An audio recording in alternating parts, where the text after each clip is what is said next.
गुरुजी मथुरा में हमारे यहाँ वृंदावन में मथुरा में मूर्तियों की ज्यादा पूजा होती है। तो मुझे लगता था ईश्वर तो है लेकिन ये मूर्तियों की जो पूजा करते हैं दूध चढ़ाते हैं ये सब ये ऐसे नहीं है। कुछ अंदर ही है हमारे ईश्वर। तो धीरे धीरे फिर आपका वीडियो देखा। आप मथुरा से हैं? जी। आप मथुरा से हैं। मूर्ति पूजा से पहले ये जो शास्त्र लिखे गए, जो लिपिक में हमें इतिहास कहता है कि 3500 और 4000 के बीच में जो भी वेद पुराण, जो कुछ भी पुराण तो फिलहाल लिखा ही गया है, जीसस क्राइस्ट के ईरा में लिखा हो गया, जितने पुराण है। इससे पहले क्या करते थे लोग? इसे भी ढूंढना पड़ेगा ना। कोई मूर्ति को पूजा करते थे या क्या था, या उससे पहले था या नहीं ईश्वर या चेतना? मूर्ति पूजा से पहले था या नहीं? इतिहास को ढूंढने से तो मूर्ति पूजा का सिस्टम ज्यादा दिन हुआ नहीं स्टार्ट किया हुआ।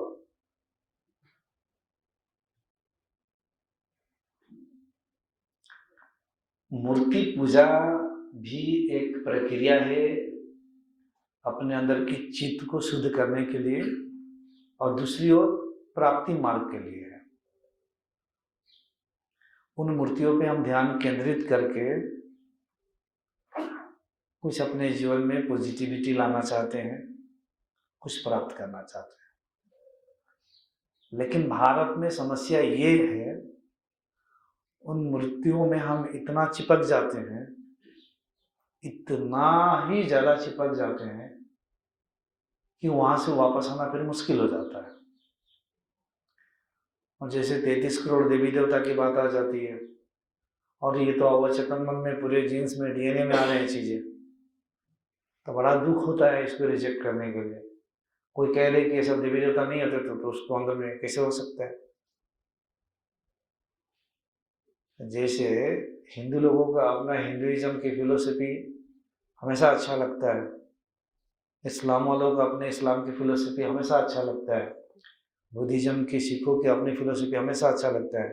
अच्छा ही नहीं लगता है, अपने हिंदुत्व, अपने सिख, इस्लाम, उनके लिए उनके अंदर में उनका ब्रेन इस तरीके से एंकर्ड होकर रखा है, उसके लिए जान देने के लिए भी तैयार है हो। लेकिन ये एंकर्ड है, एंकरिंग होता है हमारे ब्रेन में। पिछले वाले सेशन में हमने कही थी एंकरिंग होता है। मुक्त पुरुष के पहचान एक बता रहा हूं, वैसे तो शास्त्रों में लिखा हुआ ढेर सारी चीजें, लेकिन एक अलग तरीका से समझ लो आप, कैसे पता चलेगा, या आप अपने आप को चेक करना है। जब आप आगे बढ़ते रहोगे तो कभी घर पे आप लोग प्रार्थना करते हैं, अगरबत्ती जलाते हैं, कभी पूजा कोई स्थान जब होगा तो एक तो डर के मारे वो तो करते ही हर रोज, एक दिन पूजा पाठ ना हुई तो भी डिस्टर्ब हो जाते हैं कि आज हमने पूजा नहीं किया, आज हमने नीति नियम को अपनाया नहीं, आज अगरबत्ती नहीं जलाई, तो डिस्टर्ब हो जाते हैं, भय उत्पन्न हो जाता है। ये भी एक बंधन है। तो आप चेक कर सकते हो कि आप कृष्ण हो, शिवा हो, कोई दुर्गा माता की जो भी आप लेके पूजा कर रहे हैं, कुछ भी कर रहे हैं, आप कीजिए। अचानक से बीच में अगरबत्ती भी मत जलाइए, कुछ मत जलाइए, ऐसे ही छोड़ दीजिए और देखिए, अपने आप को चेक कीजिए, अंदर में आप डिस्टर्ब हो रहे हैं। अगर डिस्टर्ब नहीं हो रहे हैं तो अपने स्वरूप में आ रहे हैं। फिर 2-3 दिन के बाद जलाकर देखिए, और जलाने के बाद, कुछ करने के बाद आपको अच्छा लग रहा है तो फिर आप बंधन में। पूजा पाठ अगरबत्ती घर के कॉर्नर में जहां पे स्थापित करके रखें, वो पूजा करने के बाद भी कुछ फर्क नहीं पड़ रहा है। पूजा ना भी करे, अगरबत्ती ना भी जलाए, इधर से उधर उठा कर रख भी दे, कुछ ना भी करे तो फर्क नहीं पड़ रहा है। तो सोच लीजिए आप फर्क के पॉइंट पे आ गए आप।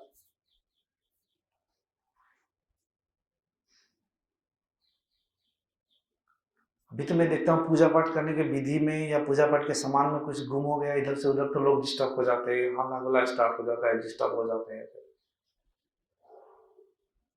ये सब बंधन ही है ना, इन सबसे ऊपर जाना पड़ता है। आपको बता रहा हूँ ध्यान के बाद, मूर्तियों की बात बता दी ना आपने, और इसके बारे में डीप नॉलेज चाहिए, नहीं तो आत्मा ज्ञान तो नहीं घटेगा। गुरु कुंडलिनी शक्ति तक तो चलो अपने शक्तियों से करके करके आपको बहुत कुछ करके, एक बार नहीं, 2 बार नहीं, 3 बार नहीं, 4 बार नहीं, 5-6 बार, वो तो आपको वहां तक यहाँ तक ला देता है। उसके आगे वाला भी आपको बहुत चिंतन मनन करके गुरु के साथ डिस्कशन करके तभी वो धीरे से उस जगह पर पहुंचेगा। उसके बाद आप अकेले हो, 2 नहीं हो, 2 में खतरा है, आप अकेले हो, किसी से नहीं डरोगे आप। आत्मविश्वास चाहिए नहीं, विश्वास नाम की चीज ही खत्म हो गया। विश्वास का जन्म वहीं पर होता है जहां पे अंधविश्वास है, जिसको हम नहीं जानते। जहां पे सत्य है वहां पे विश्वास नाम की कोई प्रश्न जागृत हो ही नहीं सकता है। सत्य को ना विश्वास की जरूरत है, ना ही कॉन्फिडेंस की जरूरत है, ना ही चिंतन मनन की जरूरत है।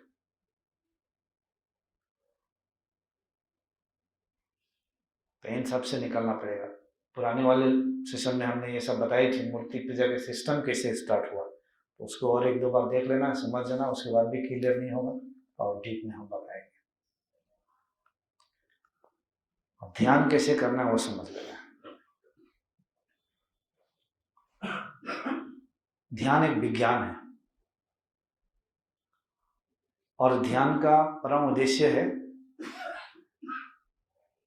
हम स्वयं को जाने, या मुक्ति अवस्था को प्राप्त करें, या परम पद को प्राप्त करें, या वैकुंठ को प्राप्त करें। वैकुंठ मतलब जहां कुंठा नहीं है। वैकुंठ का मतलब जहां कुंठा नहीं है। कुंठा का मतलब निराशता, हताशता, दुख, काम, क्रोध, लोभ, मोह, जितनी चीजें आपको परेशान कर देती है, ये कुंठा है। जहां कुंठा नहीं है वही वैकुंठ है, उसको प्राप्त करना। प्रथम चीज, ध्यान कैसे करें? तो ध्यान करने की विधियां अनेक हैं और प्रत्येक साधकों के चित्त के अनुसार ही वो विधि काम करेगी। जो विधि इनके लिए काम कर रही है वो विधि आपके लिए वैसे ही काम करे ये जरूरी नहीं है, क्योंकि आपके चित्त अलग अलग चीजों से रंगा हुआ है, अलग अलग किताबों से रंगा हुआ है, अलग अलग माहौल, वातावरण, विधि विधानों से रंगा हुआ है। सबका चित्त का रंग अलग अलग है। तो जिसका चित्त का स्वभाव जिस प्रकार का होता है उसको उसी प्रकार के ध्यान की विधि ट्राई करते रहनी चाहिए। और जिस ध्यान विधि से अपने आप कनेक्ट होने लग गए तो उसी मुताबिक जाना चाहिए। मैं अपनी बात कहूँ तो मेरे प्रथम गुरु जो रहे शरीर की इस जन्म में, वो रहे ट्रांसीडेंटल मेडिटेशन के गौतम चौधरी जी। उनको आज भी मैं अपने हृदय से नमस्कार करता हूँ। महर्षि महर्षि के शिष्य थे वो। इस जन्म में मुझे कुछ ध्यान समाधि कुछ पता नहीं था।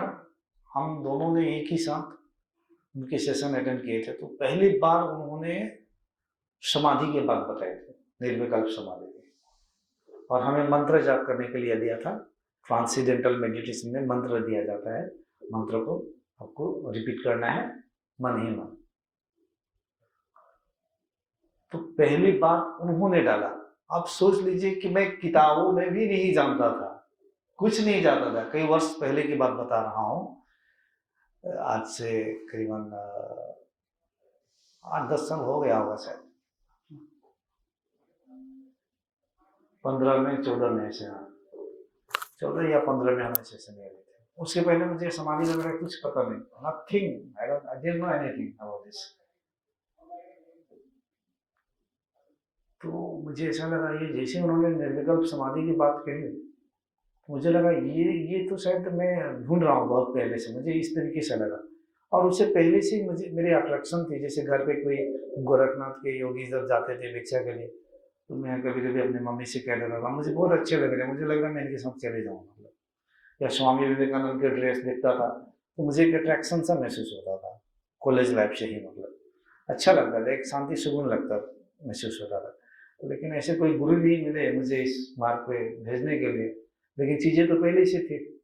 तो मेरे दोस्तों ने सब नौकरी में लग गए, ये करना है वो करना है, बिजनेस करना है।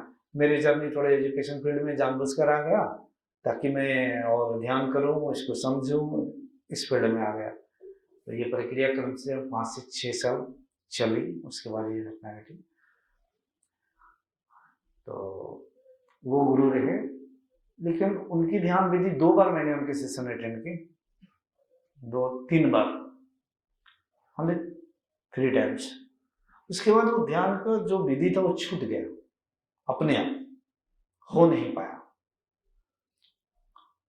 उसके बाद ध्यान और निर्विकल्प समाधि के बारे में थोड़ा सा क्या है कैसे है जानने को मन कर रहा है, लेकिन हमें इतना पता नहीं कि यूट्यूब में स्पिरिचुअल रिलेटेड वीडियोस ढेर सारी पड़ी हुई है, ऐसे किताब होते हैं, क्योंकि उनके ही मुखारबिंदु से हम सुने थे ये बातें। फिर हमारे एक सर थे जो हमें ट्रेनिंग दिया करते थे, पढ़ाया करते थे। उन्होंने कहा कि आप लोगों को एक पर्सनालिटी डेवलपमेंट के लिए ट्रेनिंग में जाना है। तो हमने बोला ठीक है जाना है, और 6 बजे मॉर्निंग को। तो हम जब गए तो श्री श्री रविशंकर देव जी का कोई शिष्य थे, आसाम के तिनसुकिया डिस्ट्रिक्ट में 5 दिन के सेशन उन्होंने करवाए थे, ब्रीदिंग एक्सरसाइज ये। तभी भी हमें ये गुरु को मिलने से पहले वो कर लिया था, तो भी हमें ये पता नहीं ध्यान समाधि के बारे में, हम तो ऐसे ही गए, ऐसे करके आ गए, छूट गया। वो बहुत वर्षों पहले की बात है, तुरंत भूले गए हम उसको।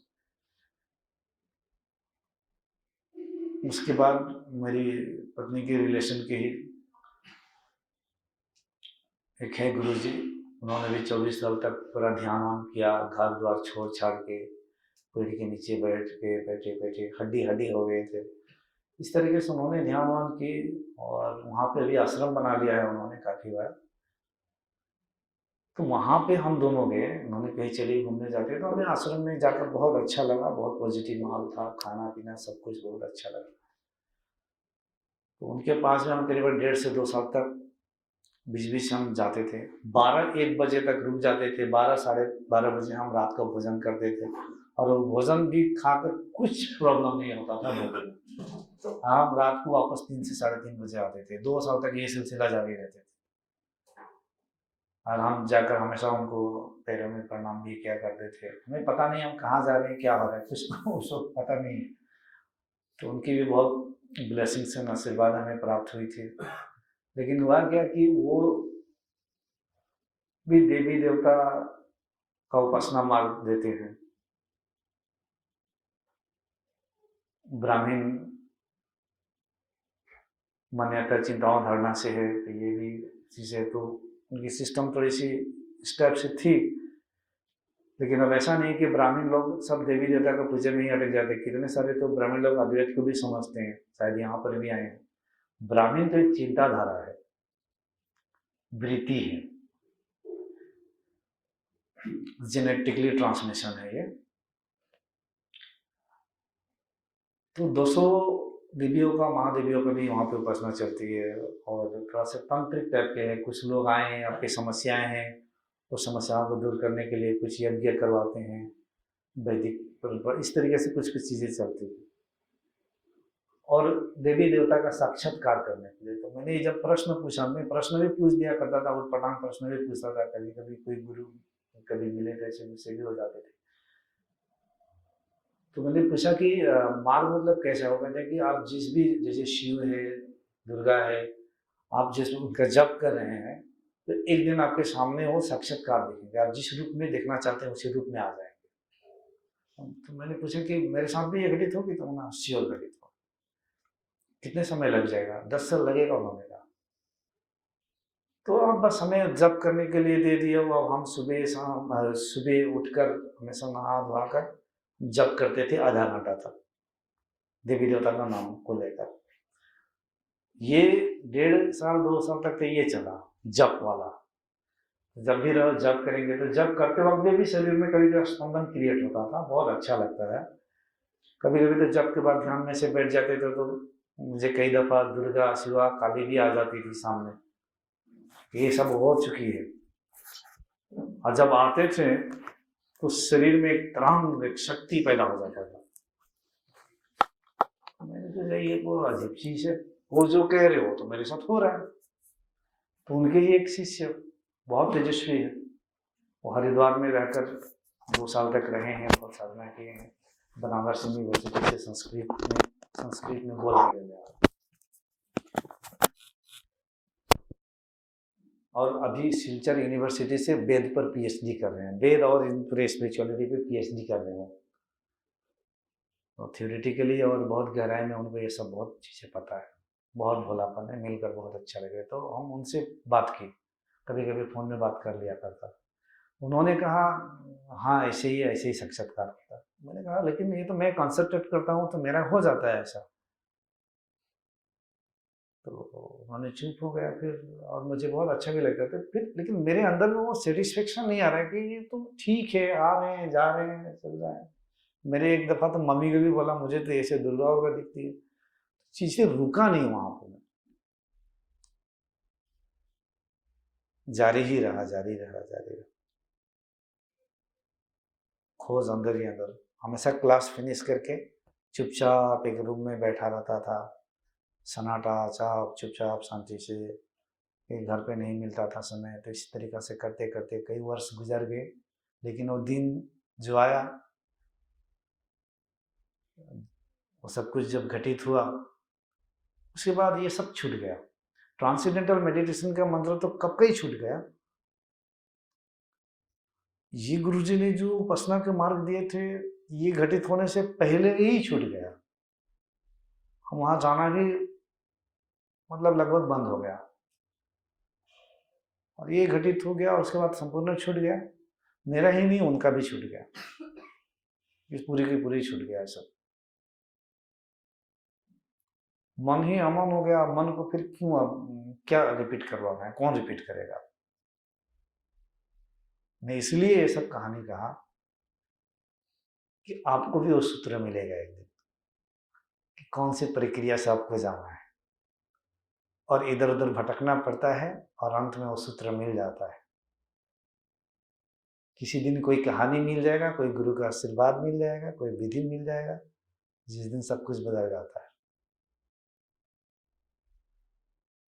तो अभी मैं आपको ध्यान की 2-4 विधि कह रहा हूँ जब यहाँ पर हुआ। एक तो ध्यान की विधि, जिस विधि से ये सब निर्विकल्प समाधि घटी थी, तो श्वास की विधि अपने आप पे आ गया, क्योंकि आपका श्वास आपका पैदाशी आपके साथ ही है, आपके साथ ही है। बस इस पे भी आप ध्यान केंद्रित कर सकते हैं। श्वास अंदर जा रही आ रही है, ढेर सारे वीडियोस देखे होंगे आप लोगों। तो श्वास पे ध्यान करते करते करते आपके श्वास एकदम छोटा हो जाएगा। एक दिन रुक ही जाएगा श्वास। जैसे श्वास रुका तो मन भी जीरो। जैसे श्वास की गति धीरे धीरे धीमी हो गई, स्लो हो गई, तो मन के विचार भी कम होते चले जाते हैं। एक तो ये विधि है। इस विधि पे बताने जाए तो ढेर सारे बता सकते हैं, लेकिन अभी हम ध्यान करेंगे। शॉर्टकट में बता रहा हूँ विधि। श्वास के आवागमन के प्रति आपको अवेयर होना है। श्वास का जाना है, आना है, जाना है, इतना ही नहीं, उसके बाद ये भी करना है। श्वास पे जब पूरा ठहर जाए लगभग, तो कभी कभी क्या करना है, उसी दफा अपने थर्ड आई पे आ जाना है। श्वास को छोड़ के वो ऑटोमेटिक आ जाएंगे अब थर्ड आई पे, तो थर्ड आई पे केंद्रित हो जाना है। ये करते करते बीच में कभी कभी अपने मूलाधार चक्र पे चला जाना है। सारे चक्रों पे 1 मिनट 2 मिनट ध्यान करना है। ये सब क्रियाएं हैं। सारे चक्रों पे ध्यान करते करते फिर श्वास पे आ जाइए, फिर श्वास पे आकर फिर बीच में थर्ड आई पे कीजिए। इसे करते करते करते करते कर आप धीरे धीरे धीरे बिल्कुल अंदर जाने लग जाएंगे। एक तो इस प्रक्रिया से आप गुजर सकते हो। एक है कि ध्यान पोस्चर में बैठ गए और अंतर जगत में क्या चल रहा है, मन में क्या चल रहा है, क्या विचार उत्पन्न हो रहे हैं, चल रहे हैं, बस उसको साक्षी बनकर देख रहे हैं। देखते देखते देखते देखते भी आप धीरे से इसी थर्ड आई पे केंद्रित हो जाएंगे, तीसरी आंख पर। और इस पे केंद्रित होने के बाद एक केंद्र मिलेगा, एक छोटा सा डॉट की तरह एक केंद्र मिलेगा। जब सारी अनुभूति हो जाती है, इस केंद्र को इधर ध्यान देंगे तो इधर भी पार होकर निकल जाएंगे, इधर ध्यान देंगे तो इधर भी पार होकर निकल जाएंगे। अपने हृदय पे ध्यान देंगे तो सिर्फ आकाश ही मिलेगा। इसीलिए रमन महर्षि ने कह दिया कि आकाश ही तुम्हारा हृदय है और हृदय ही परमात्मा है। अपने हृदय पे ध्यान देंगे तो आपको बस आकाश, अनंत आकाश, असीम आकाश। तो ये दूसरी बात नहीं बता रहा हूं कि अपने अंतर जगत के प्रति होशपूर्वक ध्यान में बैठ गए, तो ये हो गया। जब भी ध्यान में जाने से पहले वो जो मैं विधि करवाता हूँ कि श्वास अंदर भर ले, पंच इंद्रियों को बंद कर ले, 3 से 5 बार करे, उसके बाद जाए और जल्दी ध्यान में जाएंगे।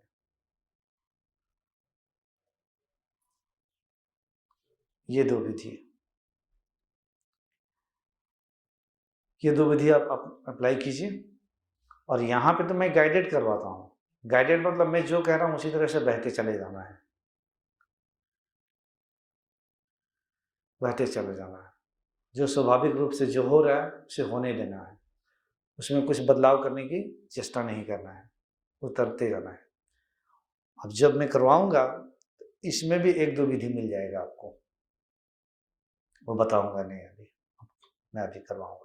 ये 2 विधि के आप साथ रहो, ठीक है?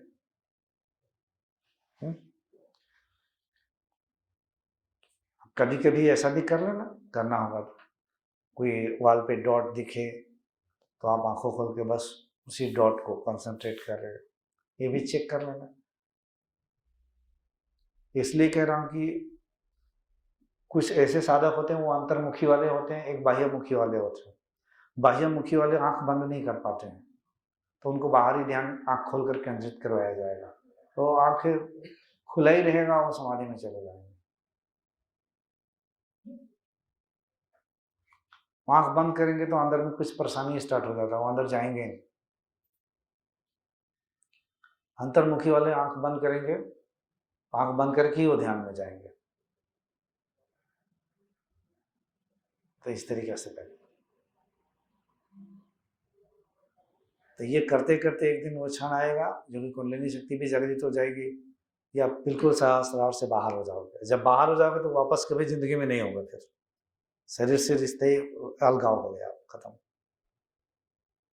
उसके बाद पूरे दुनिया का आदमी आकर एक तरफ खड़े हो जाए, आप एक तरफ खड़े हो जाए, और आपको कोई मूर्ख कहेगा, स्टूपिड कहेगा, या कहेगा तुम्हें भ्रम हो गया, तुम्हें कुछ नहीं हुआ है, ये सब पखंडी हो, कुछ भी हो, तब भी आप मस्त मौला रहोगे, क्योंकि उसको कुछ प्रूफ नहीं चाहिए दूसरे से, क्योंकि वहां सारे प्रूफ ही खत्म हो जाते हैं।